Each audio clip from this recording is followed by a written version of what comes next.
Աշխարհի լեզուների ուսումնասիրությունը ցույց է տալիս, որ գոյություն ունի ուղղագրության 3 սկզբունք՝ բառագրային, վանկագրային և հնչյունագրային։ Բառագրային սկզբունքի դեպքում մի ամբողջ բառը գրվում է որևէ նշանով։ Վանկագրային սկզբունքի դեպքում ամբողջ վանկն է գրվում մի նշանով։ Իսկ հնչյունագրային սկզբունքի դեպքում հնչյունը գրվում է գրով, այսինքն տառով։ Ամենակատարյալը սա է, որովհետև հնարավոր է մի քանի նշանների միջոցով գրվել շատ ավելի մեծ թվով բառեր։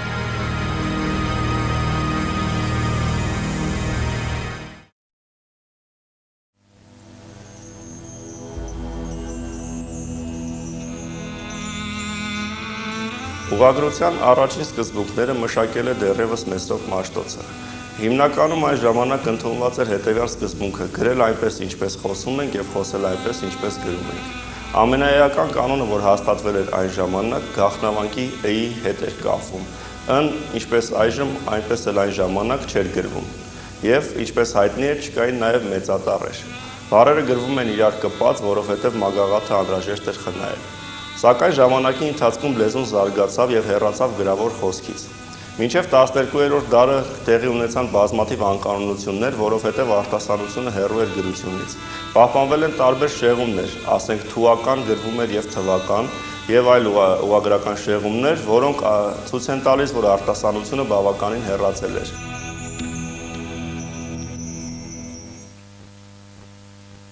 Հինգերորդ դարից հայերեն տառերի գյուտից հետո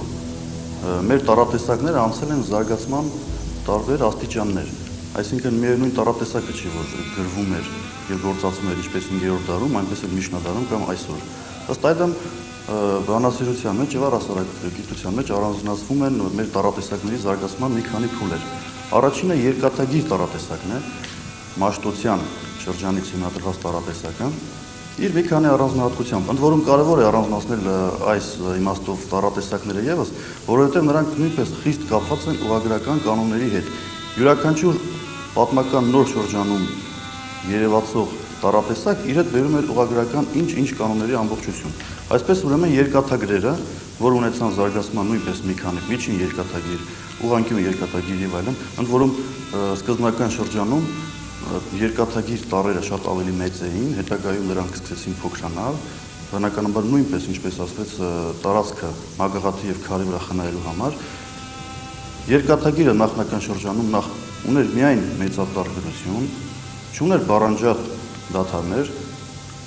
երբեմն լինում էին բառանջատումներ, սակայն 4-5 բառ հետո, և չուներ կետադրական նշաններ։ Հանդիպում էր միայն կետը, որ կարող էր դրվել կամ տողի վերջում, կամ ինչ-ինչ բառանջատման ժամանակ։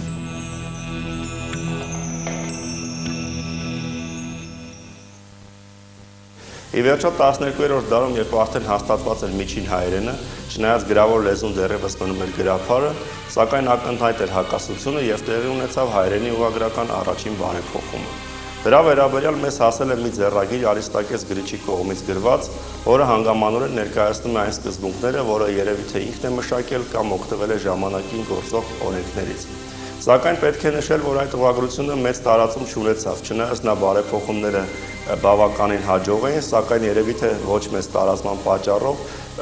հիմնականում չէր կիրառվում այլ մասերում և ուներ նաև տարբեր անկանոնություններ։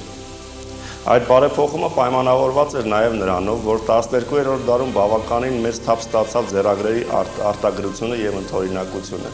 Ինչպես հայտնի է, մեզ ոչ մի ձեռագիր իր բնագրով չի հասել մինչև 887 թվականը։ Բոլոր այդ ձեռագրերը արտագրվել է ժամանակի ընթացքում և յուրաքանչյուր գրիչ փորձում էր արտագրել այն ձեռագիրը նույնությամբ, որ արտագրվում էր իր կողմից։ Սակայն բնական է, որ նրա կողմից կատարվում էին որոշակի փոփոխություններ, վրիպումներ այն պատճառով, որ արդեն տվյալ ուղղագրական սկզբունքը չէր գործում նրա օրերում։ Այդ բարեփոխումը պայմանավորված էր նաև նրանով, որ միջին հայերենում բավականին մեծ թվով բառեր եկան այլ լեզուներից և դրա հետևանքով այբուբեն ներմուծվեցին նաև օ և ֆ տառերը, որովհետև օտար լեզուներում կային այդ տառերը և այդպիսի բառերը ներթափանցում էին հայերեն, իսկ մինչև այդ դրանց տառադարձումը, որը կատարվում էր ո-ի և փ-ի միջոցով, չէր արդարացնում իրեն։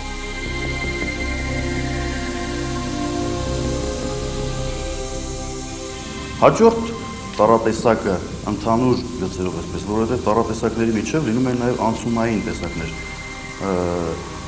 Բոլոր գիր կոչված գիրն է, որի առաջին նմուշները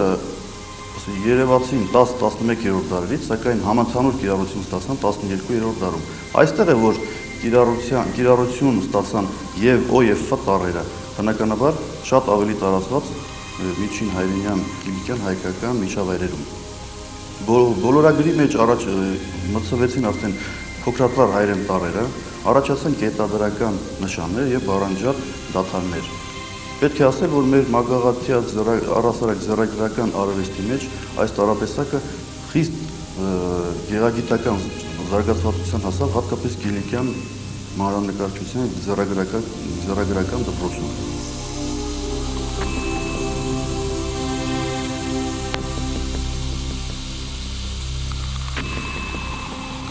Հարց է առաջանում, թե ինչպես ենք պարզում ուղղագրության սկզբունքները։ Այսինքն, արդյոք այդ բառերը չէին արտասանվում այնպես, ինչպես որ գրվել են։ Այդ դեպքում դիմում ենք այլ լեզուների հետ կատարվող համեմատությանը։ Եթե տվյալ բառը կա հայերենում եւ նույն տառադարձությամբ գրվում է այլ լեզվում, ուրեմն հնչում է այնպես, ինչպես որ գրվել է հայերենում։ Իսկ եթե դրա տառադարձությունը օտար լեզվում այլ է, նշանակում է, որ այդ բառը գրվել է ուրիշ ձևով եւ հնչել է այլ ձևով, եւ օտար լեզվում բնականաբար տառադարձվել է հնչման ձևով։ Ասենք, եթե երասխ բառը գրվել է ե-ով եւ այլ լեզուներում պահպանվել է ե-ով, նշանակում է, որ ե-ն կարդացվել է ե։ Եթե լինի է-ով, նշանակում է, որ ե-ն կարդացվել է է։ Այսինքն ուղղագրության սկզբունքները ուսումնասիրում եւ պարզում ենք այլ լեզուների համեմատությամբ եւ նրանց տառադարձման օրենքներին համաձայն։ Հատկապես այդ դեպքում շատ է օգնում հատուկ կանոնների տառադարձությունը, որովհետև հատուկ կանոնները ավելի շատ են ներթափանցում այլ լեզուներ, իսկ մյուս դեպքում բառերը թարգմանվում են մյուս լեզվով։ Ավելի ուշ շրջանում 14-15-րդ դարերում եւ հատկապես 17-րդ դարից կիրառության մեջ մտավ նոր տառատեսակ, նոտերգիր կոչվածը, որը օգտագործվում էր արագագրության կանոնները հաշվի առնելով, եւ նոտեր բառը ինքը հուշում է մեզ նոտարների համար իբրև կիրառվող գիր։ Մի փոքր ավելի ուշ օգտագործվեց նաեւ շղագիր տառատեսակը, առաջացել է շուղով, այսպես ինչ-որ գրելու մեթոդից ելնելով։ Հետագայում արդեն կիրառվեցին մեր տպագիր տառատեսակները եւ պետք է ասել նաեւ, որ չի եղել այնպես, որ որոշակի կոնկրետ ժամանակահատվածում օգտագործվել է միայն մեկ տառատեսակ։ Դրանք եղել են միշտ ամբողջություններ, սակայն մեր նշած փուլերը հիմնականում համընկնում են նոր տառատեսակների առաջացման ժամանակաշրջանների հետ։ Միջին դարերում եւ հին դարերից սկսած դեռևս չկային տողադարձի սկզբունքներ։ Իհարկե, տեղի խնայողության պատճառով բառը հնարավոր էր կիսել եւ տանել հաջորդ տող, սակայն դա արվում էր տարերայնորեն առանց որոշակի սկզբունքների։ Կարելի է գտնել տեղեր, որոնք կարծես թե համապատասխանում են մեր այսօրվա պատկերացումներին տողադարձի, սակայն դրա կողքին կան բազմաթիվ սխալներ, որոնք ցույց են տալիս, որ ոչ մի ուղղագրական սկզբունք չի գործել։ Չկար նաև տողադարձի գծիկը ենթամնա։ Դեռևս 13-րդ դարում փորձ արվեց մշակելու տողադարձի սկզբունքներ, սակայն մինչև 18-րդ դարը դրանք կիրառվեցին եւ տողադարձը ըստ էության սկսեց կիրառվել միայն 18-րդ դարից հետո։ Նույնն էր նաև մեծատառերի վիճակը։ Մաշտոցյան այբուբենում չկային իրարից տարբերակվող մեծատառեր եւ փոքրատառեր, այլ տառերը ունեին գրության միաձև կերպ։ Սակայն մեծատառերի գրությունը աստիճանաբար ծագեց, կապված զարդարանքների, ծաղկագրության, կենդանագրության հետ, սակայն մեծատառերի գրությունը չուներ որոշակի օրինաչափություն։ Շատ հաճախ բառերի մի քանի տառերը կարող են գրվել մի տառատեսակով, այսինքն մեծատառ, մյուս մասը փոքրատառերով։ Այդ նորմերը եւս սկսեցին հստակորեն կիրառվել 18-րդ դարից սկսած։